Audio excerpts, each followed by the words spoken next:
Hi, this is Aramboy and welcome to my YouTube channel. From our previous topics, we have learned how to calculate electric fields generated by various types of charge distributions, including point charge, line charge, and surface charge. And we have also seen that the calculation of electric fields through the application of Coulomb's law involves complicated integrals. And these are not simple integrals because they involve vector quantities and operations. Nakita naman natin na kapag nagko-compute tayo ng electric field gamit ang Coulomb's law, nag-i-integrate tayo, surface integral yan, or line integral, or volume integral. So sa madaling sabi, hindi madaling mag-compute ng electric field gamit ang Coulomb's law. So now, is there a way for us to conveniently calculate electric fields without having to perform the complicated mathematical procedures involved in Coulomb's law? The answer is yes. And actually, that would be our topic in this episode. I will talk about Gauss's law. Ito siya, Gauss's law, which is one of the four pillars of electromagnetism and is also a fundamental law of electrostatics along with Coulomb's law. So, di ba sinabi natin there are two fundamental laws that govern electrostatics. The first is Coulomb's law and this is the second one, Gauss's law. The advantage of Gauss's law over the other is that once the necessary conditions are satisfied, we can calculate electric fields without having to perform the complicated mathematical procedures na ginagawa natin kapag nagko-compute tayo ng electric fields gamit ang Coulomb's law. O, di ba? But before we discuss Gauss's law, let us first have a review of electric flux because this topic is very much relevant to Gauss's law. Consider this point charge, and by virtue of its charge, therefore, in the space or region surrounding it, there is an electric field. Now, let us have a certain surface S. Ayan, ito yung surface natin na ang surface area ay S. And to visualize the electric field, we will use electric field lines na tinatawag natin na electric flux. Okay, so we can see that these electric field lines pass through this surface S. And what about this D? So this D is a vector quantity which is called the electric flux density. Okay, so you can think of this as the electric field. Why? Because this D is directly related to the electric field. So, bakit hindi na lang natin gamitin yung electric field instead of using D? Because in the succeeding discussions, it would be more convenient to use the electric flux density rather than the electric field intensity. Okay? So once again, you just think of this D, the electric flux density, as the electric field. Ano? Siya ang nagre-represent sa electric field mo. Ngayon, ano ang gusto nating malaman? What is our goal here? Our goal here is to determine the total amount of flux that is passing through the given surface. So, gaano karami yung total flux na yan? And the symbol for flux is the Greek letter psi. Gusto nating malaman gaano karami ang total flux na tumatagos doon sa surface. So, we can determine this flux from our knowledge of the flux density. We know that the flux density D equals the total flux divided by the surface area. From this, makikita natin na yung flux pala, mako-compute ko kapag pinag-multiply ko itong dalawang ito, itong D at saka yung S. However, that is not that simple. So, mukhang simpleng tingnan pero hindi ganoon kasimple yun. So, to get the total flux, we will get an infinitely small portion of S. And because it's an infinitely small portion, we call it a differential surface area element. And let's represent it as ds. Okay, so ito ngayon yung ds natin. Again, this is just an infinitely small portion of the entire surface S. And we know that the direction of a given surface is always the outward normal. So this is a vector quantity. As you have noticed, this S is printed in bold. And because of that, it's a vector quantity. So kung yan ay vector, nasaan ang kanyang direksyon? Alam naman natin, ang isang area vector, ang direction ay laging normal doon sa surface. Na laging outward normal. So ito siya ngayon. Ito yung direction na outward at the same time normal doon sa surface. Now, ilagay natin dito yung vector na D. Ano nga yung D? That's the electric flux density na nagre-represent sa electric field because they are directly related. So, ito ngayon yung D na nagre-represent sa electric field. Okay. So, paano natin ngayon makukompute yung flux? Imumultiply na lang ba natin itong D at saka yung ds? Okay. So, hindi ganun kadali. Why? The flux that is passing through the differential surface ds can be obtained by multiplying ds by the component of D that is normal to the surface. So that means, kukunin natin yung component ng D na parallel sa ds. Bakit? Kasi itong ds ay normal doon sa surface. And yet you may ask, why do we need to get the component of D that is normal to the surface? So this is the answer. A vector like this electric flux density can always be decomposed into two components. Meron siyang tinatawag na tangential component at meron din siyang tinatawag na normal component. So itong vector na ito, pwede nating i-resolve into two components. Yung kanyang normal component at yung kanyang tangential component. Now, remember that we are trying to solve for the flux. And the flux is a quantity that actually passes through a given surface. In the language of vector calculus, the flux is actually the surface integral of a given vector. So the vector that we are talking about right now is this D. Okay? Kukuha na natin siya mamaya ng surface integral. Ngayon, ang issue na nire-resolve natin is bakit kailangan natin kuhanin ang component ng D na normal doon sa surface. Kasi po, yung flux ay yung quantity na tumatagos. Ayan o, nagpapass through doon sa given surface. So kapag ang ginamit nating component ay yung tangential component, wala tayong flux na makukuha na tatagos dito sa surface. Yung flux na tatagos doon sa surface ay manggagaling lang dito sa dn, which is the normal component of D. So again, that is the reason why we want to get the component of D that is normal to the surface. So thus, only the component of this vector that is normal to the surface would contribute to the total flux passing through the given surface. So now, ano na ngayon ang dn na ito? Okay, madali lang yan. With the use of simple trigonometry, we can determine this dn by having an angle theta here between D and dn. And simple trigonometry will tell us that this dn is just equal to d cosine of theta. Okay, so this dn is equal to d cosine of theta, or from our previous study in vector analysis, this dn is just the scalar projection of the vector d along ds. So to get the differential flux passing through ds, we will just multiply dn by ds. Ayan o, yung component ng d na normal doon sa surface, imumultiply na natin sa s para makompute natin yung flux na tumatagos sa ds. And because this is just a differential surface, we will call the flux the differential flux. Okay, so that is dn, which is d cosine theta, multiplied by ds.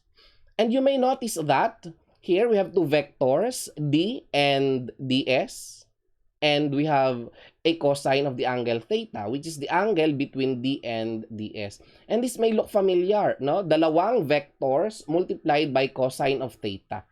So this reminds us of the concept of the dot product, di ba? The dot product is AB cosine theta. Dito yung AB natin ay yung d at saka yung ds. So that means that we can express this d cosine theta times ds in terms of the dot product d dot ds. Okay? O diba, na-simplify natin yung expression. Ngayon, ano ang ini-indicate ng dot product na yan? Alam naman natin na ang cosine theta ay maximum kapag ang theta ay 0. That means, kung ang theta ay 0, magiging ano lang yan, cosine of 0 is 1. At ang makukuha natin is d times ds. But if your theta is not 0, yung makukuha nating sagot is less than d times ds because cosine theta would be less than 1, right? If your theta is not 0. So that means that the flux is maximum when d is normal to the surface. Ang ibig sabihin niyan, kung ang d na ito, itong green na vector na ito, ay nandito na agad, kasi normal na siya sa surface, hindi mo nakukunin yung dn. Why? Because that d is already equal to dn when it is normal to the surface. Right? At ang makukuha nating flux ay maximum. So that means, kapag ka ang theta natin ay hindi 0, tapos yung d natin ay hindi normal doon sa surface, may makukuha tayong flux, but that is not the maximum flux. Why? Because d is not normal to the surface. O, yun lang yun ha. Now, para makompute ang total flux na tumatagos dito sa entire surface S, kailangan lang nating i-integrate ito. So, integrating both sides, this will give us the net flux through the given surface. So, this is now the mathematical definition of the electric flux. The electric flux is defined as the surface integral of d ds. Okay? So, let us analyze this expression. So, dito yung integral sign, ang ibig sabihin niya, kinukuha natin yung total quantity. Anong quantity yung kinukuha natin? Flux. Bakit siya tinawag na electric flux? Kasi siya ay flux ng electric flux density. Ano? Alangan naman na tawagin natin siya na magnetic flux. Galing siya sa electric flux density. So it's only proper to call it electric flux because it is the flux of the quantity D, which is called electric flux density. So once again, the electric flux is just the surface integral of D. Now, yung dot product dito, mahalaga ito. Bakit? This dot product is important because it tells us that only the normal component of D contributes to this flux. So this concept of electric flux would be very important in our succeeding discussion of Gauss's law. Okay? So sige, simulan na natin yung discussion about Gauss's law. So you may remember that Michael Faraday is one of the pioneers of the study of electromagnetism who is considered as the prince of experimentalists. Marami siyang ginawang experiments about electricity which led to some very significant laws that we know today in electromagnetics, including this one that we are studying. So the experiments of Michael Faraday involving electric charges and electric field lines, which he did in the early 1800s, led to a very significant conclusion. So to sum it up, yung experiment na ginawa niya, if you have a certain charge distribution, kagaya nito, yung charge ko dito na Q, na nasa loob ng isang closed surface, the conclusion is that the total number of electric field lines, which we now call electric flux, is equal in magnitude to the amount of the charge that is inside the closed surface. Yun lang. Ulitin ko ha. Yun daw total electric flux na tumatagos dun sa closed surface ay laging equal sa magnitude ng charge na nasa loob ng surface. That is kung SI units ang ating gagamitin or pagbabasihan. So, let us state the law formally. The total electric flux through any closed surface equals the net charge enclosed by that surface. So, once again, this statement is called Gauss's law. And this Gauss's law is one of the two fundamental laws of electrostatics along with Coulomb's law. And in addition to that, itong Gauss's law na ito ang isa sa apat na Maxwell's equations na nagsiserve as the pillars of electromagnetism.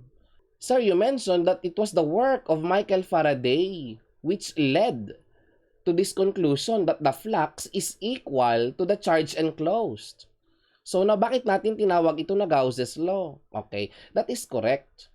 So, this concept having the flux equal to the charge enclosed came from the findings of the experiment of Michael Faraday. However, the mathematical expression of Gauss's law is credited to Carl Friedrich Gauss. Ayan. So, yung mathematical expression ng law na i-derive natin in the next slide or naging posible dahil kay Gauss, who is considered to be one of the greatest mathematicians of all time. Ayan. Tinagurian nga siya na the prince of mathematicians. Sa popularity, kumbaga, nanalo si Newton. So, pangalawa kay Newton, si Gauss yan, sang-ayon sa isang survey ng greatest mathematicians of all time. Okay? Now, our next goal is to formulate an equation that would represent this law, that the flux is equal to the total charge enclosed. Saan equal yung flux at saan equal ang total charge enclosed? Alamin natin yan sa next slide. So, kinapi ko lang yung Gauss's law to give emphasis that you should memorize this by heart. Okay? Basahin natin ulit. Yung daw total electric flux na tumatagos sa kahit na na saradong surface is equal to the net charge enclosed by that surface. Naka-italics dito yung word na any. So, sinasabi ng law na kahit ang itsura ng surface as long as it is closed, gagana ang Gauss's law. Walang in-specify na shape ng surface for as long as it is closed, Gauss's law is applicable, no? At ang tanging charges na i-consider lang natin sa pagko-compute ng electric flux ay ang mga charge na nasa loob ng surface. Kung may charges man sa labas, wala tayong pakialam doon. Ang mahalaga lang is yung mga charges na nasa loob ng closed surface. Okay? Now consider this point charge. Ang magnitude niya, for example, ay Q. At ilagay natin siya sa loob ng isang closed surface. Ayan. So once again, sabi ng law, kahit daw ano ang shape, basta ang surface ay closed. And remember, dahil meron tayong charge, magkakaroon tayo ng electric field dyan sa region na nakapalibot doon sa charge. And we can visualize the electric field with the use of electric field lines, which we call electric flux. Ayan. So, ngayon, ang goal natin is computein kung gaano karami ang total flux na ito. Pero ano ang sinasabi ng Gauss's law? Kung meron daw tayong charge na nasa loob ng closed surface, gaano karami ang total flux na tumatagos doon sa closed surface that is equal in magnitude to the amount of charge inside the surface. Remember that the flux is equal to the charge enclosed by the surface. So now, ano ang expression for the Greek letter psi? So paano natin ko-computing yung flux? That is now the question. From our study of electric flux, we defined that this electric flux can be obtained from the surface integral of the flux density. So dito, kumuha tayo ng differential surface area element. And remember, the direction of ds is always the outward normal to the surface. Now, let us have the vector d, the electric flux density, which represents the electric field. So, to get the flux, we remember that the definition of electric flux is the surface integral of d dot ds. Again, anong ibig sabihin nito? Yung dot product dito, ang ibig sabihin, kukunin natin yung component ng d na parallel sa ds. And at the same time, normal doon sa surface. So that means that the direction of ds and the component of d are both normal to the surface.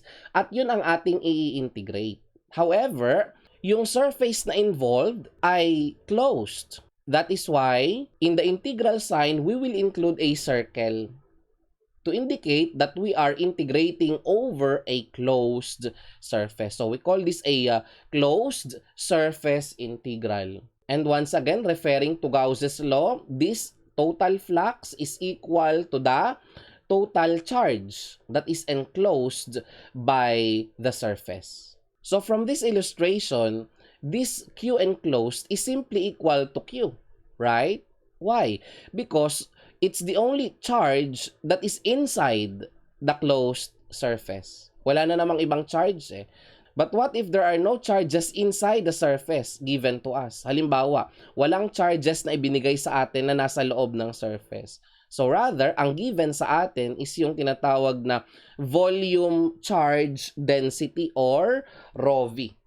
So isulat natin yan ha. ρV is the volume charge density, which is defined as the charge per unit volume. Okay? So, ang unit niyan, kung SI units, ay di yung unit ng charge, which is coulombs, divided by the unit of volume, which is cubic meters. Okay? So, now to get the total charge inside the closed surface, itong dq ay equal sa ρV dV. So, para makuha yung total, i-integrate mo lang. Thus, makukompute natin yung total charge enclosed by getting the volume integral of ρV. So dito, ang integral ay i-evaluate natin doon sa closed surface. Samantalang ito namang charge enclosed, yan ay i-evaluate natin doon sa volume na nasa loob ng closed surface. So we can now replace this Q enclosed by this expression, the integral of ρV dV, to get what we call the integral form of Gauss's law. This equation, the closed surface integral of d dot ds is equal to the integral of ρV dV is what we call the integral form of Gauss's law. Ayan. So, linawin lang ulit natin ha ang ibig sabihin ng equation na ito. So, yung left side ng equation, yan ay surface integral na i-evaluate natin doon sa closed surface. Ibig sabihin ng dot product, kukunin lang natin yung component ng D na normal doon sa surface. At yun ang imumultiply natin sa ds para makuha yung total flux. So that means that only the normal component of D contributes to the flux that is passing through the surface, right? Now, on the right-hand side, meron tayong volume integral na i-evaluate naman natin doon sa volume na nasa loob ng closed surface. Okay? Now, itong imaginary closed surface na binabanggit dito sa Gauss's law, no? Kung saan i-integrate mo itong d dot ds. Imaginary lang naman yung closed surface na yan eh. Yan ang tinatawag natin na Gaussian surface. So, this imaginary closed surface over which we evaluate the integral is called the Gaussian surface. So, here are some important takeaways about Gauss's law. This Gauss's law is an alternative to Coulomb's law. Being a fundamental law of electrostatics, we can use Gauss's law to compute electric fields in the same way na ginagamit natin ang Coulomb's law sa pagko-compute ng electric fields. And this Gauss's law expresses a relationship between electric charge and electric field. Nasaan yung charge dyan? Ito oh. Remember, this represents the charge and this D represents the electric field. Okay? So ngayong alam na natin kung paano isulat ang integral form ng Gauss's law at alam na rin natin kung paano siya state, dapat malaman natin kung paano gamitin at i-interpret itong Gauss's law na ito. Okay? So gawin natin yan sa mga susunod na slides. So here, I have a point charge Q that is inside a closed surface. So pag tinanong ka kung gaano karami yung total flux na tumatagos doon sa surface, ano ang sagot? Okay, so remember, ano ang sinasabi ng Gauss's law? The total flux is equal to the total charge enclosed. At ano yung charge na makikita natin doon sa closed surface? The total charge inside the Gaussian surface is Q. Kasi Q lang naman yung charge na nasa loob niya. Therefore, the net flux is also equal to Q. So we have this. No? Kung gaano kalaki itong Q na ito, ganoon din karami yung flux. So halimbawa, kung ito ay 10 microcoulombs, then the flux is also 10 microcoulombs. Okay? Now, how about this one? Here, we have a point charge that is outside a closed surface. And we see that there are flux lines passing through the closed surface. So now, what is the net flux passing through this closed surface? If we apply Gauss's law, remember that the flux is equal to the charge enclosed. But do we see any charges inside the closed surface? So wala naman no? Wala namang charges sa loob niya. Rather, ang charge ay nasa labas. So does that mean that the net flux passing through the closed surface is zero? Yes. Okay, the net flux is actually zero. Why? Because walang charge sa loob ng closed surface. At yun ang sinasabi ng law Kung may charge doon sa loob, then kung gaano karami ang charge, ganun din karami ang flux. Pero walang charge sa loob. At ang charge ay nasa labas. Again, the net flux is zero. Why? Kasi lahat ng flux na pumasok ay lumabas din. Kaya sabi natin, the net or the total flux is zero. Pero hindi ibig sabihin na kung ang flux ay zero, magsisiro na rin ang electric field. Hindi ganun yun. Bakit? Because of this charge, there is a measurable electric field on any part of this surface. Even without charges inside, the field at any given point on the surface is not necessarily zero. Why?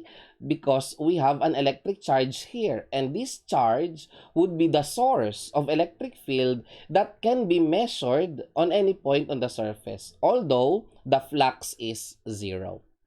Kapag ginamit natin ang Gauss's law, stick to the rule. The net flux through a closed surface is equal to the charge inside the surface. So kung walang charge sa loob, that means ang net flux sa closed surface ay zero. Kung may charge sa loob, kung gaano karami ang charge na nasa loob ng saradong surface, ganoon din karami ang flux.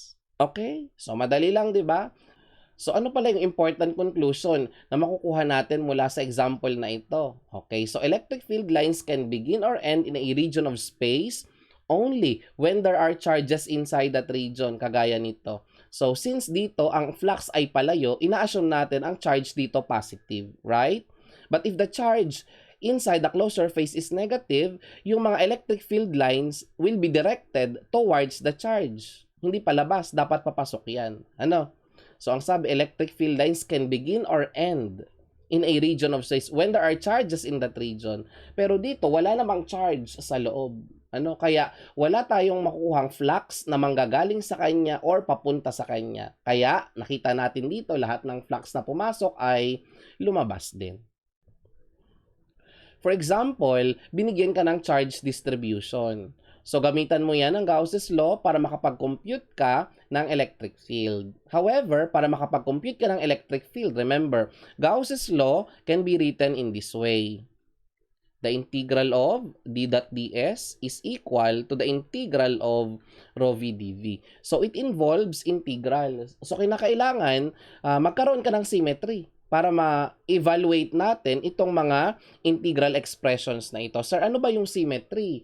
Ang ibig sabihin yan is, pwede nating i-express yung d at saka yung ds in terms of the orthogonal coordinate systems. Pwedeng gawin mo siyang rectangular, pwedeng spherical, or cylindrical coordinate system. Yun ang ibig sabihin ng symmetry doon. No? Kinakailangan may symmetry para ma-evaluate natin ang integral.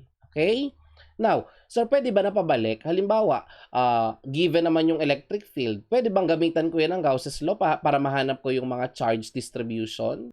Yes, actually, pwedeng ang ibigay naman sa'yo is yung electric field. And from the electric field, you calculate the charge distribution. And paano? Once again, you apply Gauss's law para makompute mo at malaman ang charge distribution. Halimbawa, may given electric field, tapos gusto mong malaman yung charge na nakalagay sa isang conducting surface, di ba? So, you just apply Gauss's law. Again, you just have to remember that it involves integrals. So, kinakailangan na masatisfy natin yung symmetry para ma-evaluate natin yung integral. So, mag-solve na tayo ngayon ng mga examples para ma-demonstrate natin kung paano gamitin ang Gauss's law.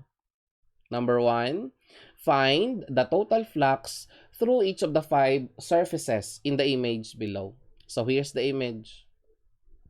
Meron tayo ditong 5 surfaces, S1, S2. So, here we have S3, S4, and S5. So, gamit ang Gauss's law, hanapin natin ang total flux na tumatagos doon sa 5 surfaces. For S1, Ano kaya ang total flux? So remember, ano ang sabi ng Gauss's law? The total flux is equal to the total charge enclosed. Tingnan natin, ano ang total charge sa loob ng S1? So nakikita naman natin walang charge sa loob ng S1. So this means that the flux, the net flux through the surface of S1 is 0. Next, for S2, what are the charges inside? So we have a negative 7 microcoulomb, positive 5, and positive 9 microcoulomb. So if we add all the charges, here we will get positive 14 minus 7. So we will get 7, positive 7 microcoulombs. Positive 7 microcoulombs. So yung mga flux na yan, dahil positive yan, palabas. Next, for S3. So this is S3. And what are the charges inside it? So we have positive 9, positive 1. So if we add them, we will get positive 10. But we have here a negative 10 microcoulomb. So if we add the net charge inside the closed surface is 0. And because of that, the flux would also be 0. So if we look at S1, the flux is 0 because there are no charges inside. But in S3, the flux is 0 even there are charges inside. Nagkataon lang na kahit na may charges sa loob, pag inad natin ang total charges, ang net charge ay 0. That is why the net flux is also 0. So hindi pala ibig sabihin na kapag may lamang charges ang isang surface, sigurado tayo na ang net flux ay hindi na 0. Yes, bakit? Kasi kagaya nito, no, may laman siyang charges, pero kahit may laman, ang net charge ay 0, kaya ang net flux 0 din, 'di ba? So puntahan naman natin yung S4. So we have positive 8 at negative 7. So pag inad natin yan, we have positive 1 microcoulomb. So for S4, ang total flux ay 1 microcoulomb positive. So that means palabas yung flux. And lastly, for S5, if we add all the charges inside the surface of S5, we will get a total of 6 microcoulombs. So therefore, the total flux is also 6 microcoulombs. Dahil positive yan, ang mga flux sa S5 ay palabas. Okay? So, di ba madali lang? Madali lang gamitin ang Coulomb's law. Remember that the flux is just equal to the total charge enclosed. Yun lang. Okay. Sir, nabanggit mo kanina na gamit ang Gauss's law, makakapag-compute tayo ng electric fields in a more convenient way kasi hindi na tayo mag-i-integrate, right? Nabanggit ko yan kanina. So, paano natin yan gagawin? We can do that with the use of what we call special Gaussian surface. Okay? So, pag-aralan natin, ano ba ang mga special Gaussian surfaces na yan? So, let us again recall that Gauss's law may be expressed in integral form as the closed surface integral of D is equal to the volume integral of rho v. O, diba? Mukhang pang nerd yan. Bakit? Kasi nga may integral sign siya, no? Closed pa. Tapos dito may dot product ka pa. So pag ginamit mo pala itong Gauss's law na ito, kinakailangan, una, alam mo yung formula ng DS. Pangalawa, dapat marunong kang mag-dot product. No, pag nakapag-dot product ka, i-integrate mo yan. Eh, DS yan eh. So, this is double integral, right? So, hindi siya ganun kasimpleng gawin. Ito namang right side, triple integral yan kasi volume integral siya. Ano? Kaya nga sabi ko, pang nerd yan, no? However, with the use of special Gaussian surfaces, pwede nating padaliin ang pagko-compute ng electric field. Ano ba itong special Gaussian surface na ito? Special Gaussian surfaces enable us to calculate the flux, the electric field, and even the charge distributions without the complicated math na makikita natin dito sa integral form ng Gauss's law, 'di ba? So, hindi ganun kasimple na mag-evaluate ng surface integral ng isang vector quantity. Ayan, kukuhanan mo pa siya ng dot product. So, anong itsura ng special Gaussian surface para ma-skip natin itong pag-integrate at pagkuha ng dot product na ito? Ayan. So, pag-aralan naman natin ngayon, ano ang mga properties ng special Gaussian surface na kinakailangang masatisfy para hindi na tayo kailangang mag-integrate sa pagko-compute ng electric field at ng electric charge distribution?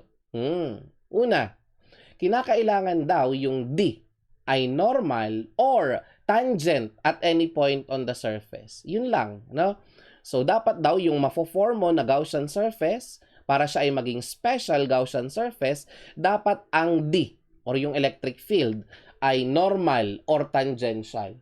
Ano itsura nun? O, halimbawa, ito yung surface mo. Anong itsura nung field kung siya ay normal? Ganito yung normal. Yan, perpendicular siya. Normal.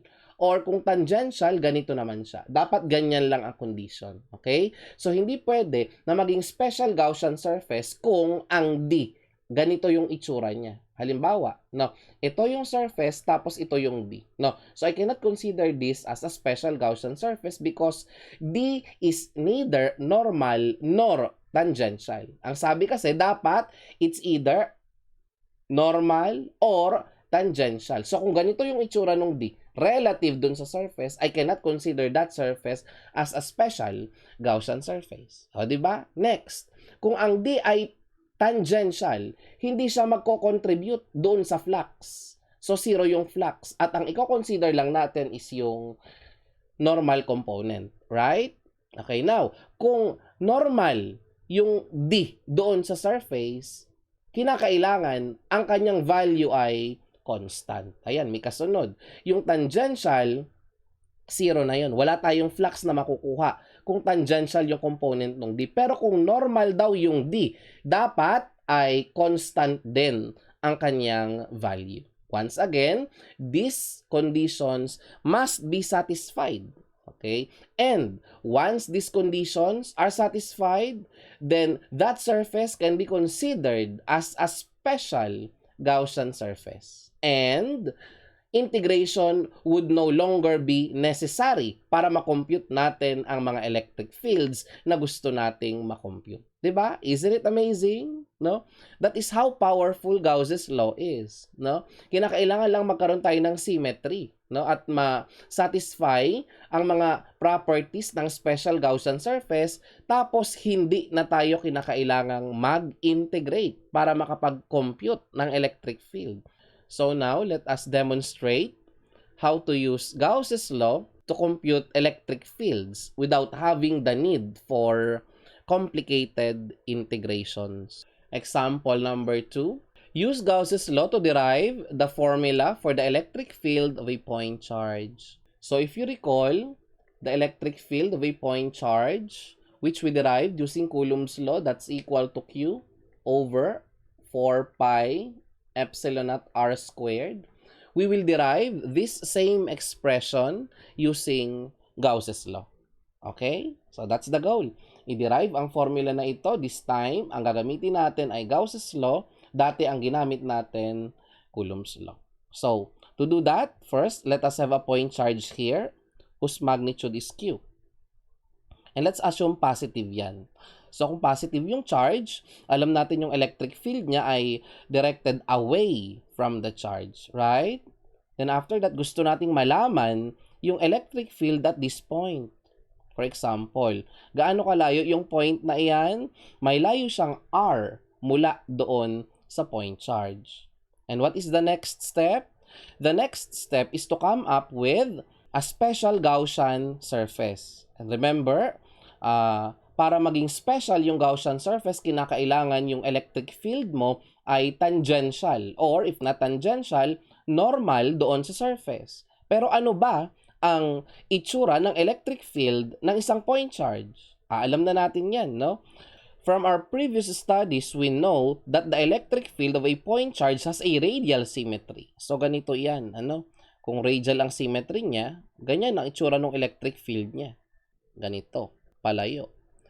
Radially away. Bakit? Kasi positive siya eh. Kaya radially away. So, if that is the case, then we can easily imagine that the required Gaussian surface is a spherical surface, right? So that, kung yan ay sphere, at ang point charge ay nasa gitna ng sphere na yan, the electric field of a point charge has a radial symmetry. And because of that, it's always normal to the spherical surface. Now, we consider this as our special Gaussian surface. What is the next step? The next step is to calculate the electric field through the application of Gauss's law, which states that, ayan, ito na yung Gauss's law natin. Di ba ito yung nagre-represent sa flux, which is equal to the net charge enclosed. And how do we calculate the flux? Remember, to calculate the flux, we need to get the dot product of D and ds. So, halimbawa, ito yung vector natin na D, na nagre-represent sa electric field, at ito naman yung ds. Di ba? Since ito ay isang special Gaussian surface, sigurado tayo itong D na ito ay laging normal doon sa surface. So kung ito pala ay normal doon sa surface, hindi mo na siya kailangang i-dot product. Bakit? Kaya mo kasi i-dot product yan para kunin yung component ng D na normal doon sa surface. And since special Gaussian surface na nga siya, sigurado tayo lahat ng D sa surface ay laging normal. Okay? So, that is the reason why mai-eliminate na ang dot product. Next, paano pa natin ito masisimplify? Pwedeng hindi na tayo mag-integrate. Mawawala na yung integral na iyan. Bakit? Kasi nga, itong Gaussian surface na ito ay isang sphere. And we know already the formula for finding the surface area of a sphere. O, diba? So, this is why Gauss's law is said to be powerful because it allows us to calculate electric fields without having to perform the complex mathematical procedures like the getting of this dot product and the evaluation of the surface integral. So ano na ang mangyayari ngayon dito? Magiging D times S na lang siya, equal sa charge enclosed.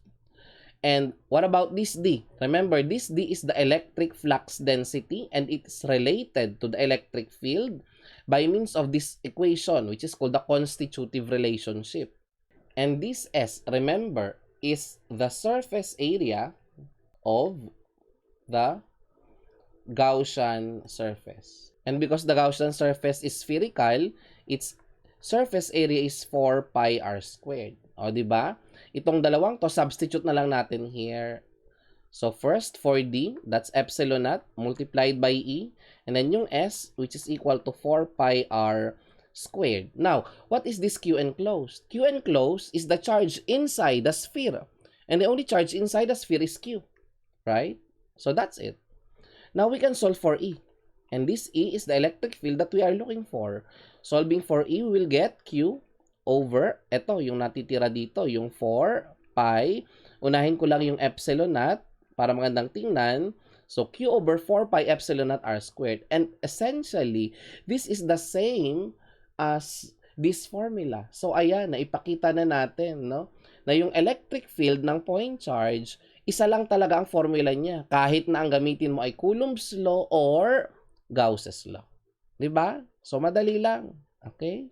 This expression can also be written as K, Q over R squared, where K is a constant whose value is approximately equal to 9 times 10 to the 9, right?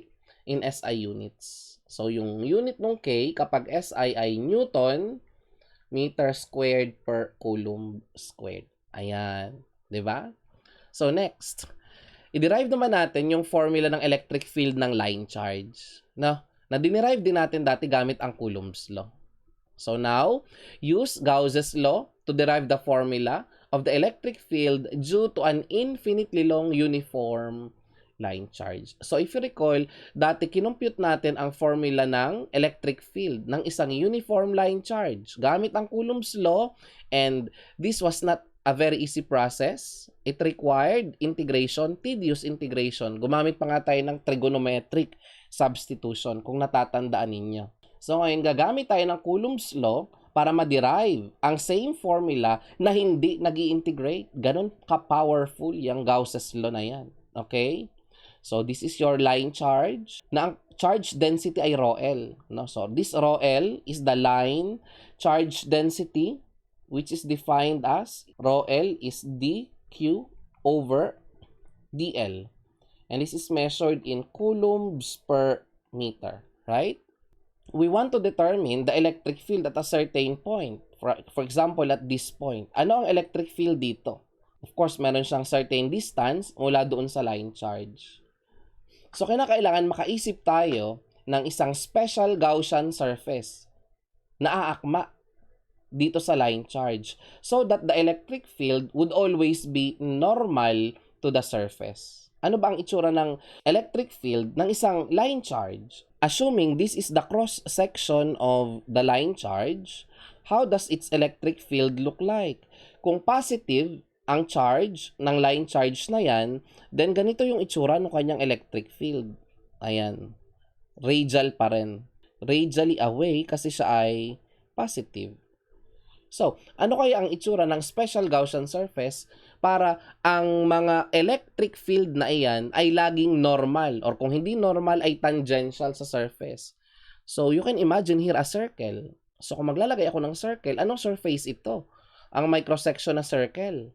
Okay, so that would be a cylinder, right? Okay, tama yung imagination mo.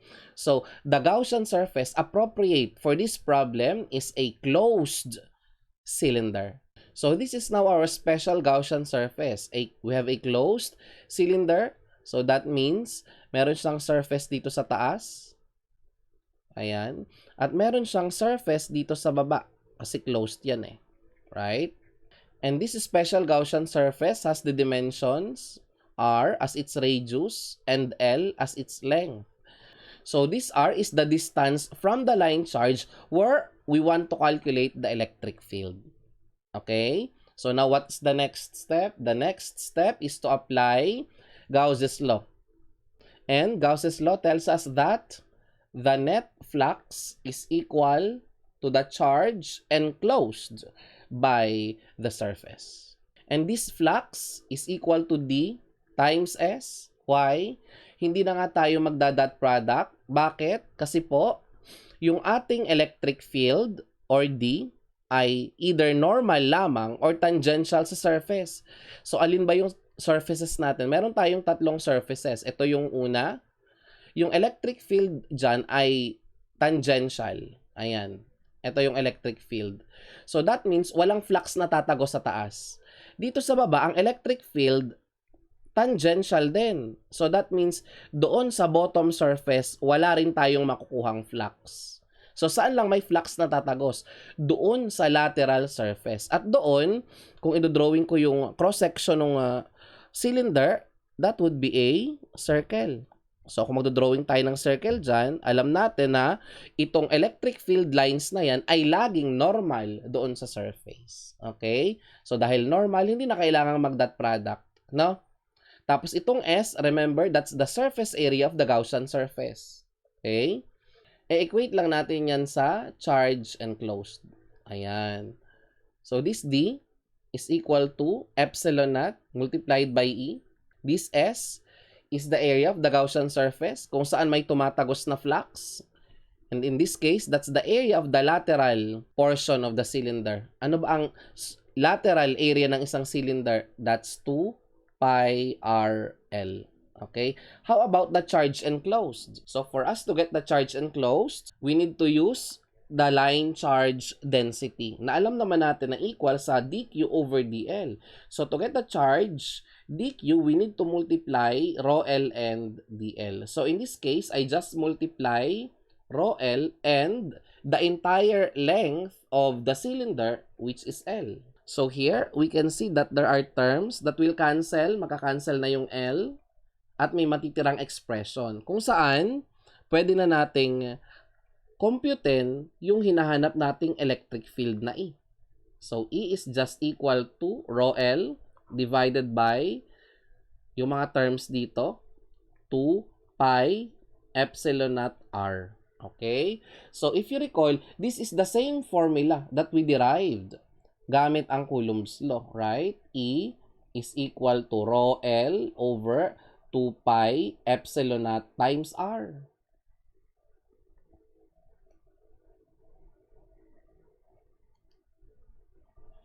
E is equal to rho L over 2 pi epsilon naught times R. Na pwede pa nga nating isimplify as 18 times 10 raised to 9 times rho L over R. Diba? Kasi po kapag kinumpute natin yung value ng 1 over 2 pi epsilon naught sa SI units, ang value niyan ay 18 times 10 to the 9.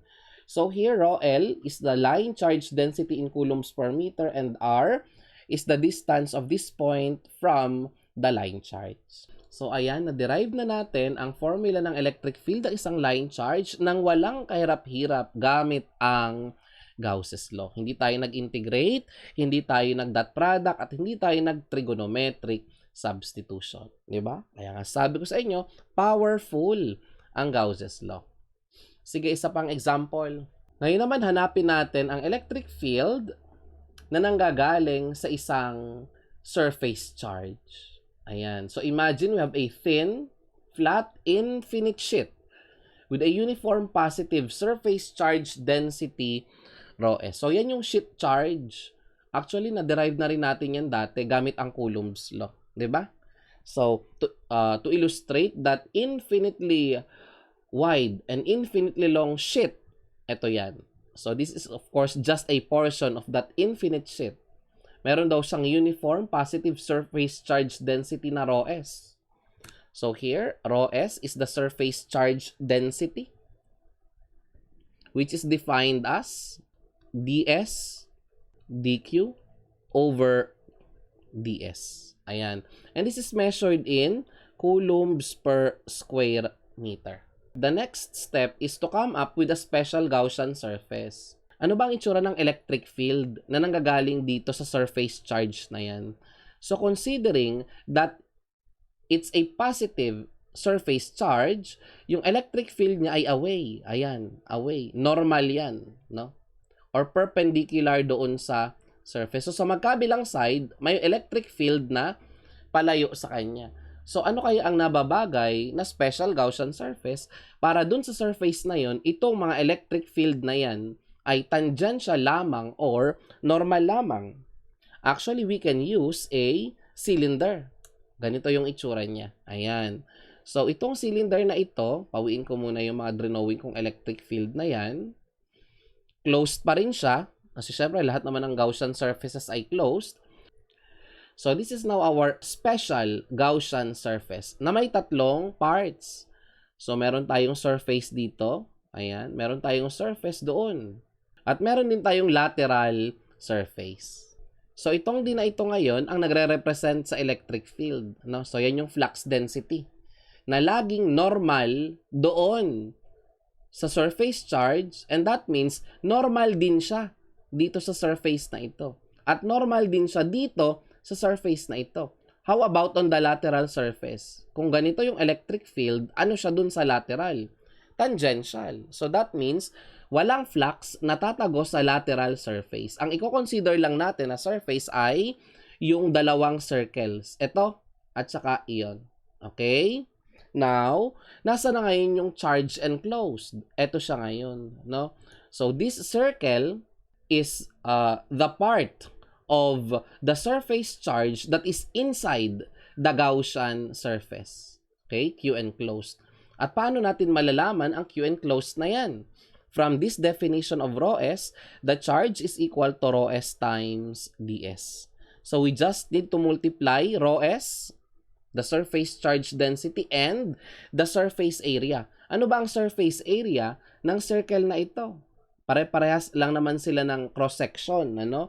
That is S. The cross-section of this cylinder is uniform and that is designated as S. So kapag minultiply natin ang ρS dun sa S, yun na yung Q enclosed. So we can now apply Gauss's law to solve for the electric field. Gauss's law tells us that the net flux through a closed surface is equal to the total charge enclosed by the surface. And since we already have a special Gaussian surface, there is no need to do the dot product and there is no need to integrate. So that's just simple multiplication. D times S is equal to Q enclosed. And this D equals epsilon naught multiplied by E. And this S is the Gaussian surface kung saan tumatagos ang flux. Okay, so here, from our illustration, there are actually two surfaces kung saan may tumatagos na flux. Alin yung mga surfaces na yon? Ito oh, this is the first surface and this is the second surface. So, yung isa ay S. So, dalawa sila, kaya ang ilalagay natin dito ay 2S. Ayan, equals the charge enclosed. But the charge enclosed is equal to ρS times S. So remember, sa lateral surface ng sphere ay tangential ang D kaya walang flux na tatago sa kanya. Ay! Pag isinimplify natin ang expression na to, magkakancel yung S. Ayan. At makukompute na natin ang electric field. So now, the electric field equals rho S over 2 epsilon naught na lang. O, diba? So this is now the electric field of a uniform surface charge. E due to a uniform surface charge. So this is the same formula that we obtained when we derived the electric field of a surface charge using Coulomb's law. Kaso nga lang doon nag-integrate tayo. Medyo mahaba-haba yun. Parehas lang naman din yung formula na na-derive. No? So this only proves that Gauss's law is indeed a powerful tool in solving and calculating electric fields. Kasi kapag nagkataon na may symmetry at may naisip ka pa at compatible na special Gaussian surface, makakapag-compute ka ng electric field na hindi ka na nag-i-integrate. Hindi ka magda-dot product. O, di ba madali lang? So, you may also notice that in this formula, there is no variable r. So, that means that if our surface charge has an infinite length and an infinite width, the electric field that it generates is not a function of the distance. So, malapit ka man or malayo dun sa surface charge, ang electric field parehas lang. Again, that is considering a very, very wide and a very, very long surface charge. Now, let us solve the last example to demonstrate kung paano gamitin ang Gauss's law. Example number 5. A positive electric charge Q is distributed uniformly throughout the volume of an insulating sphere whose radius is r. Ayan. So, mayroon daw tayong insulating sphere na may radius na r at ito daw sphere na ito ay may charge na Q na nakadistribute sa kanya uniformly. Ano daw ang magnitude ng electric field at a distance r from the center of the sphere? Letter A, if your r is less than kapag ang r ay less than capital letter r, that means the point in which we are calculating the electric field is inside the sphere. If r is equal to r, that means we are calculating the electric field on the surface of the sphere. And if r is greater than capital letter R, that is a point outside the sphere. So, sulat natin ha, this is inside the sphere. Letter B, on the other hand, is the electric field on the surface. And this is the electric field outside the sphere. Ito ngayon yung sphere na may radius na R. At yan daw ay may charge. Gaano karaming charge ang taglay niya? Q. At yung Q na yan ay nakadistribute sa kanya uniformly. So for letter A, ano daw ang electric field at a point inside the sphere? So for example, pawiin ko muna to. So yan, ibinalik ko na. No. Ito ngayon yung sphere natin na may radius na R at may taglay-taglay na charge na Q. So, gusto nating malaman yung electric field sa isang point na nasa loob ng sphere. Halimbawa, ito yon. This is the point kung saan gusto nating malaman ang electric field. The next step is to come up with a special Gaussian surface. So, obviously, ang gagamitin natin ay isang sphere. No? Ayan. So, yung radius ng sphere ay r. And this r is also equal to the distance of this point kung saan gusto nating malaman ang electric field mula doon sa center ng sphere. So we can now apply Gauss's law to get the electric field.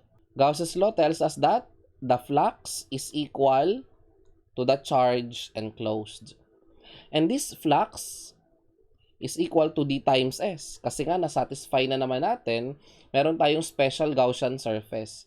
This D is the flux density, which is equal to epsilon naught times E. And this S is the surface area of the Gaussian surface. So, ito yung Gaussian surface natin. Tapos, yung charge enclosed. Alin dito yung charge enclosed? So, yan yung charge na nasa loob ng Gaussian surface. Ito yon yung kulay dilaw. Okay? And this charge enclosed is obviously not the same as Q. Why? Because this Q is distributed on the entire sphere. while Q enclosed here is only the charge that is inside this dashed circle. So obviously they are not the same. Okay? Now, how do we get that charge which is inside the Gaussian surface? Okay. It's obvious also that here, the larger the sphere, the more charge could fit inside, right? So we can say that the charge is directly proportional to the volume of the sphere, right? And we know that the volume of this sphere is 4/3 pi r cubed. So we can make a ratio and proportion to get the charge enclosed. Q enclosed over the total charge Q is equal to, kung yan ay proportional sa volume, ang nandito is 4/3 pi r cubed. Ang nandito 4/3 pi r cubed. Magkakancel lang yung 4/3 pi. Kaya, ang matitira na lang is yung radius. Ano? So, ano ang gagamitin nating radius para sa Q enclosed? Di yung radius ng Gaussian surface. That is small letter r. Tapos, i-cube natin. Bakit? Kasi nga po, ang hinahanap nating charge dito is yung charge enclosed, which is inside the Gaussian surface. And for Q, we will use capital letter R because Q is the charge that is contained in the entire sphere whose radius is R. And of course, don't forget, i-cube natin yan kasi volume ang pinag-uusapan. Now here, we can come up with an expression for Q enclosed, and that is equal to Q R cubed over capital letter R cubed. So I can now replace this Q enclosed by this.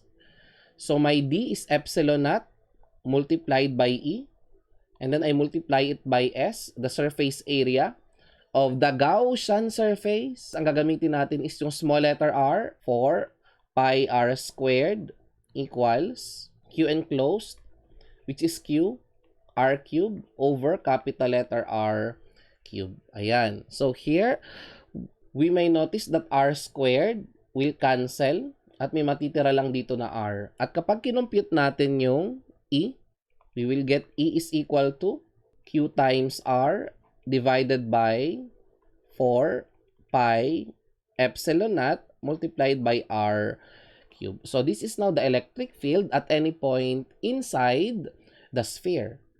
Okay, so let us analyze the formula here. Q is the total charge, R is the distance of the point from the center. So this means that this R is a variable. Habang lumalayo yung distance mula sa center, lumalaki yung electric field. So that means that if I get the electric field at this point, yung makukuha kong electric field dito ay mas malaki kumpara sa electric field doon. Why? Kasi yung R niya ay mas malaki kumpara sa R dito, right? So inside the sphere, as the distance from the center increases, the electric field also increases. Again, that is only inside the sphere. Next, let us solve letter B. If this R is equal to R, we are now getting the electric field on the surface of the sphere. So, i-substitute lang natin dito, ano? For letter B. When R is equal to R, what will happen to this formula of electric field? This will be Q times R over 4 pi epsilon naught R cubed. So, magkakancel lang yung R dito. At may matitirang R squared sa ilalim. Therefore, may makukuha na tayong formula ng electric field. That's Q over 4 pi epsilon naught times R squared. So, this is the electric field on the surface of the sphere. So, here, R is a constant, which is the radius of the sphere. So that means that at any point on the surface of this sphere, the electric field is just constant. No? Kahit saan, sa surface ng sphere na yan, ang electric field ay constant at equal siya sa value na makukuha mo dito. Ayan, yung charge na Q divided by 4 pi epsilon naught times yung radius mismo ng sphere na yan. Okay? On the next slide, compute naman natin yung electric field kapag yung point ay nasa labas na ng sphere. Halimbawa, dito. Di ba? Okay. Sige. Redraw lang natin yung circle para hindi masyadong magulo, no? So, halimbawa, ito yung point kung saan natin hahanapin yung electric field. Yan. So, ang susunod mong gagawin, gawa ka ulit ng special Gaussian surface. Obviously, sphere na ulit yan, no? At ang sphere na yan ay may radius na yung small letter r. Okay? Meron na tayong special Gaussian surface. Ang sunod, pwede na tayong mag-apply ng Gauss's law, no? Applying Gauss's law, the flux is equal to the charge enclosed. And this flux, because this is a special Gaussian surface, is just D times S. And what is the total charge inside this Gaussian surface? Ito yung Gaussian surface mo eh. Yan. Itong imaginary sphere na to. Di ba ang charge na sa loob niya is yung buong sphere na ang charge ay Q, right? Yan. So, Q. And then itong D, palitan mo lang ng epsilon naught multiplied by E. At yung S is yung surface area ng Gaussian surface na ang radius ay small letter r. 4 pi r squared equals Q. Ayan. So ngayon, makukumpita natin ang electric field. No? Electric field is equal to Q over 4 pi epsilon naught r squared. And if you notice, this formula is identical to the electric field due to a point charge. Yes, obviously, it is. Magkamukha nga sila. So, because of that, I can write this as K Q over R squared. And unlike the first result that we obtained when the point is inside the sphere, dito yung variable na R ay nasa denominator. Diba? So, that means habang lumalayo ka mula doon sa gitna, yung electric field mo ay liliit, no? At hindi lang siya liliit, biglang liliit kasi ini-square mo siya. So, dito makikita natin yung inverse square relationship sa pagitan ng electric field at ng distance. Okay? So, to summarize this example, i-graph natin. Ano ang ating i-graph? Yung electric field as a function of distance. So, yung y-axis, yan yung strength ng electric field at yung x-axis naman, yung distance. Tapos ilagay natin dito yung radius ng sphere. Yan. So in letter A, habang lumalaki yung distance natin mula sa gitna, no, pero nasa loob ka ng sphere, lumalaki rin yung electric field mo. So the electric field is directly proportional to R kapag nasa loob ng sphere. So ito siya. Kung directly proportional, straight line lang yan, no? Hanggang marating niya na yung surface ng sphere.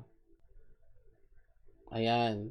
So, lumalaki yung electric field hanggang sa marating ang surface ng sphere. Pag narating na ang surface ng sphere, mararating natin yung maximum value ng electric field dito. No? Dito maximum yung value ng electric field. And outside of the sphere, habang lumalayo ka mula sa center ng sphere, lumiliit naman yung electric field. Biglang liit kasi inverse square law. So, ganito yung graph niyan. Inverse square. Ayan. So, paliit siya ng paliit, no? Approaching 0. So, this is how the electric field of a uniformly charged insulating sphere varies from its center. No? Mula sa loob hanggang sa labas. Kapag nasa loob, habang lumalayo, lumalaki yung electric field hanggang marating ang surface ng sphere kung saan maximum ang electric field. Kapag nasa labas ka na ng sphere, habang lumalayo, lumiliit ang electric field in a manner na nagfa-follow sa inverse square relationship. Okay? So, this example concludes our discussion for Gauss's law. And this is just the first part. Okay? So, actually, there is a second part of Gauss's law wherein I will derive the Maxwell's equation. No? Yung tinatawag na point form ng Gauss's law. Okay? So, watch out for that video. See you. Bye.